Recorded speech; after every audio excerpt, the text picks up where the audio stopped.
So Koumei is awesome. Our puppet, our marionette frame, our gambling frame, Mistress RNG. She arrived back in October 24 and let's be honest, community opinion was pretty mixed. But in the words of the great and wise Rafiki, it doesn't matter, it's in the past. So we fast forward to present day and Koumei is in a different spot. She is a different beast entirely. With her Omikuji's fortune augment, she is a straight up monster because it allows her to reduce the cooldown on her second ability when she gets kills with the weapon that is currently being buffed by her passive, which then in turn allows her to scale her decrees or her buffs up much quicker and become very powerful at the same time. Now her kit forces you to swap weapons, track her passive and play actively instead of just casting and waiting. And on the 8th cast of her second ability, that cooldown would be 150 seconds, and for every cast after that as well. So Omikuji's fortune, the augment, allows you to reduce that drastically quicker, which almost makes the augment a requirement. Now, with a cheeky helmet swap onto her as well, she turns into one of the most disgusting status spreaders in the entire game, whether that's with Rhino's Roar, whether it's with Nourish, whether it's with Sickening Pulse, whether with Mag's Pull, or you can ignore a subsume and just stick to Vanilla Koumei, who is a monster in her own right. Now, this leads me up to the idea behind this build. It is an off-meta build. In my recent Rhino video, I asked you guys for fun setups that weren't inside the meta, and Name is Doc did not disappoint. They suggested Koumei with Zephyr's Airburst because ragdolling enemies into her first ability, Koumei, causes enemies to potentially take hundreds of damage instances in seconds.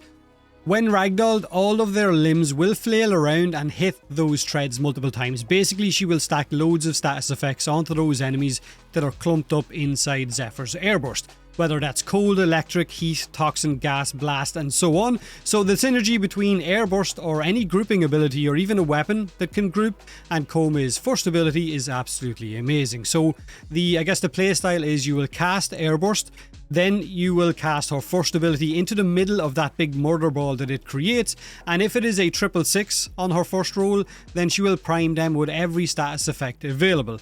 Then use whatever weapon you want and all of those enemies are dead. Now my favourite of course is the Exceltra Prime, which is an incredibly powerful weapon that fires explosive rounds and can hit red crits with the right arcane, but you can use any weapon that you want, whatever your weapon of choice is. Now every time Koumei casts an ability, she will roll her 5 fates, up to 5 6-sided dice that decide how strong the cast of that ability is. So like I said, Mistress RNG.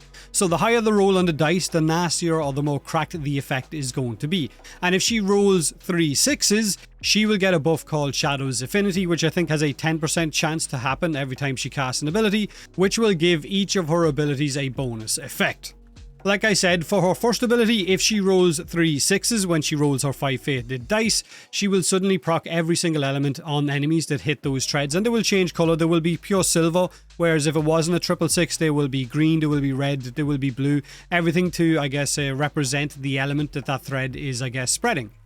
Now, for her second ability, normally when she would cast it, you would get a challenge that you have to complete in order to get that buff, to get that decree.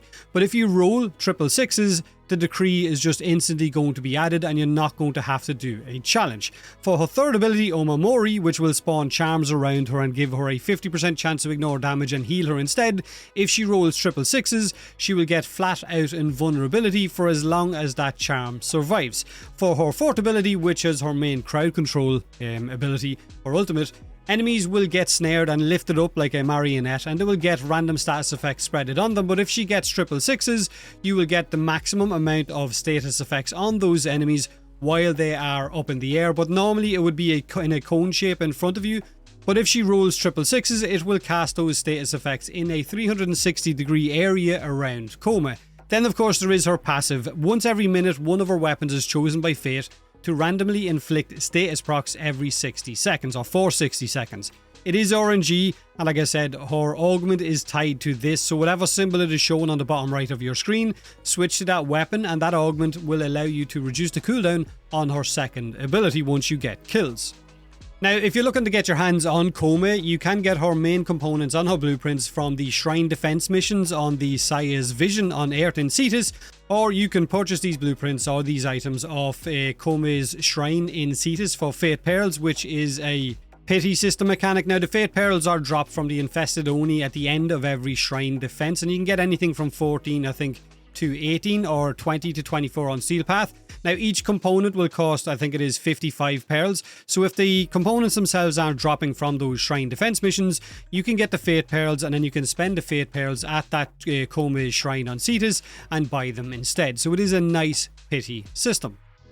Now, if you're relatively new to Warframe and you're looking for a starter build for your Koumei, because you've either done the quests and you've picked up her parts and then built her, or maybe you've bought her for platinum, then this would be a relatively, I guess, average kind of starter build where you're going to go with Dreamer's Bond, which you can get very early on. Then you've got Continuity, Energy Nexus, Equilibrium you can get from the circuit if you're in Deviri, if you've gotten that far into the game. If not, you can ignore it. Augur Message you can get from Cetus Bounties, which is relatively early as well on Earth. Then you've got Flow, Intensify, Stretch and Vitality. You basically want to try and give yourself an even balance of stats, not have any negatives in anything, and a little bit of health or maybe shield for survivability as well.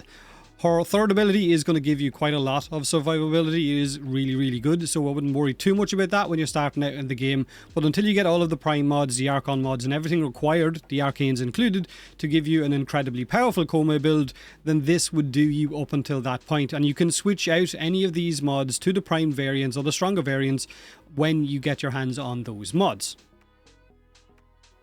Now, there are multiple ways that you could mod your Koumei for her to be incredibly effective, right? You could go for a base build, which would be maybe something a little bit like this, where you've got Brief Respite to give you a little bit more shield every time you cast an ability, but then you've also got her Augment, which is going to reduce the cooldown on her second ability whenever you use one of her weapons, whichever is active on her passive at any given time, and you're going to basically focus on a bit of duration, a bit of range, and a bit of ability strength, or a good bit of ability strength. Again, up to you. You could go for shield gating, where you're focusing on reducing your shields with catalyzing shields, then fast deflection, vigilante vigor, and of course brief respite, while also throwing in arcane aegis, which will give you a lot of shield gate and allow you more survivability. You could go for sickening pulse, where you're going to be basically using sickening pulse to stack up your slash heat and toxin effects whenever you use her first ability, which of course, her fourth ability, which will be her Bunraku. Then you could also go for Roar if you wanted to go for a weapons platform, where you're going to prioritize a bit of ability strength and of course a little bit more duration if you wanted to. But I'm going to be focusing on Airburst, which of course is Zephyr's subsume ability, and I have replaced her fourth ability as a result. This is going to allow me to group enemies up into large groups, and it's going to allow me to run her Kumihimo right through them, and it's going to allow me to stack a lot of status effects on those enemies because they are trapped inside, I guess, that vortex of the Airburst. It is quite a mobile playstyle. It is a lot of fun as well, but how you want to mod is entirely up to you. If you wanted to mod a little bit more for shield gate, then you could do that. You're going to have to switch things around. However, I've gone for Corrosive Ejection as the aura. I've gone for Cunning Drift for a bit of range. Omikuji's Fortune for her augment, of course, to reduce the cooldown on her second whenever I use one of her weapons and get a kill. Then I've gone for Equilibrium, which of course is for energy economy. I've gone for Archon Vitality to allow me those heat procs. Archon Stretch to allow me energy regen whenever I do electric damage from one of her abilities, her first one. Then I've got Archon Continuity, which is going to give me a toxin status effect whenever I apply a corrosive effect, which of course you're going to be doing because of a first ability as well. Then I've got Rolling Guard just for a little bit of survivability in case I do take a hit and my shield gate is down. Then I've got Blind Rage, Adaptation. I've got an Arcane Hotshot, but this is a flex pick. You could put in Arcane Guardian, you could put Avenger, you could put Molt Augmented, anything you want to in there. However, Arcane Impetus is kind of a requirement on Koumei because of how goddamn effective it is, because she is a status spreading Warframe, and Arcane Impetus of course is going to give you more ability strength and of course ability efficiency whenever you spread unique status effects around, which you're going to be doing a lot with her first ability. So that's pretty much my setup. You could switch around any mod that you want to if you wanted to go for more ability strength, if you wanted to go for more duration, more range, more efficiency. Entirely up to you. Mod to fit your own playstyle.